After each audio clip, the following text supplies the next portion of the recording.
to you by Sensodent K। अभी लेके आए सेंसोडेंट के। टूथ का करंट गॉन तो लाइफ का करंट ऑन। पहले सुर्खी सुप्रीम कोर्ट से है। अदालत ने चुनाव आयोग को बूथवार वोटर्स की कुल संख्या प्रकाशित करने और फॉर्म 17C के रिकॉर्ड को अपनी वेबसाइट पर अपलोड करने का निर्देश देने से मना कर दिया है।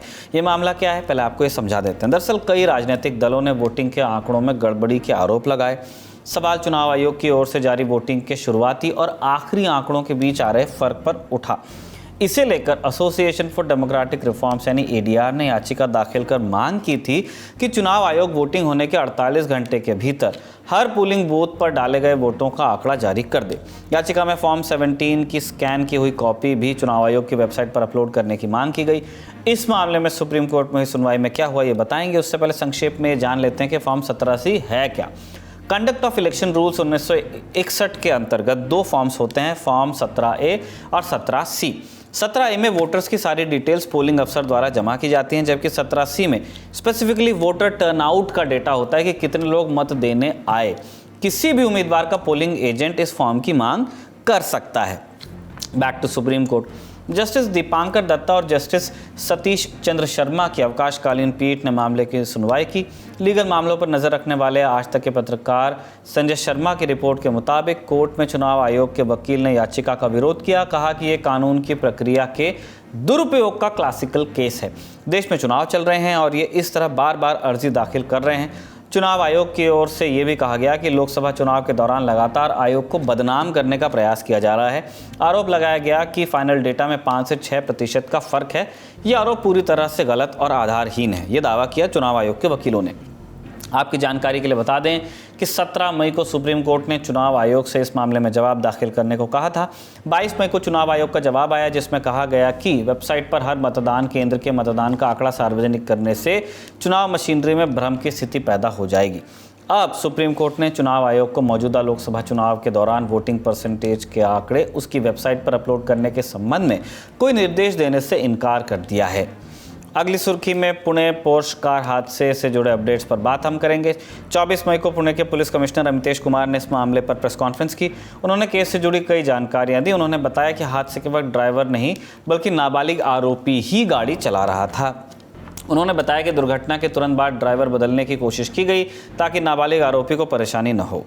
हमारे जांच में ये स्पष्ट आया है कि ये जो जुवेनाइल एक्यूज्ड है यही गाड़ी चला रहा था और इसके लिए क्रोनोलॉजिकली जो एविडेंस जरूरी थे वो एविडेंस इकट्ठा किए गए हैं। उदाहरण के तौर पे जब वो घर से निकला था उसके घर के सिक्योरिटी गार्ड के पास की जो रजिस्टर है उसमें पहली एंट्री है कि ये लड़का, ये आरोपी ये गाड़ी लेके निकला है।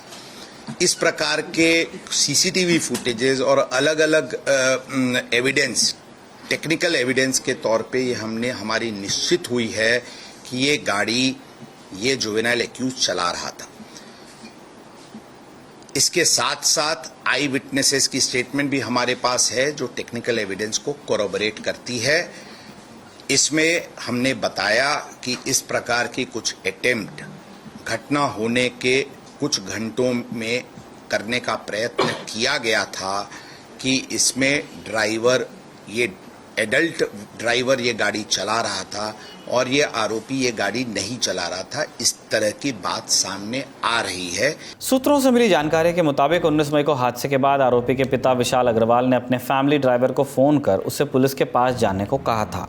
ड्राइवर से कहा गया था कि वो पुलिस के पास जाकर इस घटना की जिम्मेदारी ले ले, इसके बाद उसे कैश दिया जाएगा। इस वजह से ड्राइवर ने अपने पहले बयान में कहा था कि कार वो चला रहा था। अब पुलिस ने विशाल अग्रवाल के खिलाफ सबूतों को नष्ट करने के आरोप में धारा 201 जोड़ दी है। अब जानिए लोकसभा चुनाव से जुड़ी दिन भर की अपडेट्स। गृह मंत्री अमित शाह 24 मई को बिहार के आरा में थे। यहां वो एनडीए प्रत्याशी आर.के. सिंह के लिए प्रचार करने पहुंचे थे।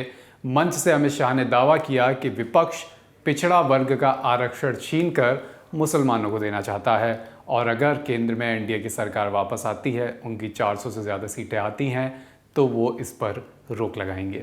अमित शाह ने सीटों को लेकर भी बड़ा दावा किया। कहा कि अभी तक जितनी भी वोटिंग हुई है उसमें 310 सीटें आ चुकी हैं। अगले 2 चरण की सीटें जो भारतीय जनता पार्टी और एनडीए जीतेंगे वो मिलाकर आंकड़ा 400 के पार जाएगा। प्रधानमंत्री नरेंद्र मोदी चुनाव प्रचार के लिए 24 मई को पहुंचे पंजाब के दीनानगर।